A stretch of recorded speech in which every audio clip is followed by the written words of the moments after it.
guys, Coach Nick from PSP bringing you today's Tip Tuesday. Today we're going over two different muscle groups, exercises for them that tend to get overlooked from time to time. That's the hip flexor and our adductors. A lot of the time we do our abductors where we're going through our side steps and lateral movements in our legs, but we forget about our adductors and our hip flexors. These played an important role in running and stabilizing our muscles, our core muscles and our leg muscles while on the field, on the track, and just moving in general.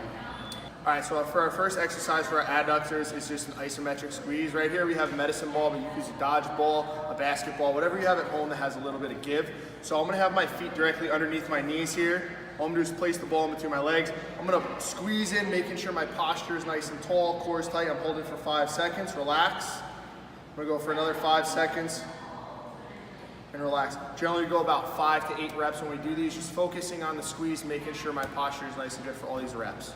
All right, for our next exercise, we're just gonna do the same thing, but just adding a little bit of manual resistance. So I have Coach Maria here, she's gonna help me out. I'm gonna be on my back here in a bridge position.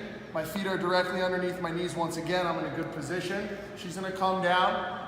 I'm gonna start at the out position. I'm gonna press into her hands, give a good pause, and then she's gonna hold me back. I'm gonna resist her pushing away from me. So 2 more reps, squeezing in, pause, and then resist her pushing back. All right, so a lot of time when we see our athletes running, we have a lot of heel whip and movements. Sometimes that's due to our hip strengthening, but sometimes it's due to our hip flexor. Like I said before, a lot of the times this is overlooked. So a couple exercises we can do that. We're just gonna use a band here. I'm gonna double loop the band around my foot here so that I know that it's gonna be secure. I'm gonna set myself far enough back so that my most eccentric position here is a little bit of tension. All I'm gonna do is make sure I'm gonna pull my knee to my chest. I'm gonna dorsiflex my toe up and slowly release it back. With these, we go a little bit more high repetition, about 12 to 15 reps. Sometimes we'll even just do an isometric and hold. Sometimes we'll come in for speed and mix it up. But we love to do this exercise for our athletes just to make sure we have some good hip flexor strength.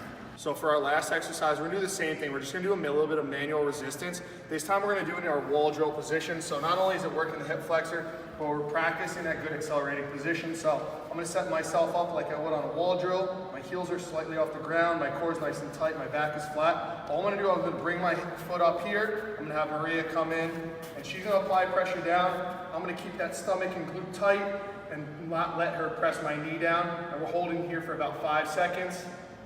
And relaxing down. We'll do that on both sides, but those are 2 good exercises to work our hip flexors. Obviously we want them strong, but we also want them mobile, so make sure we're stretching them out as well.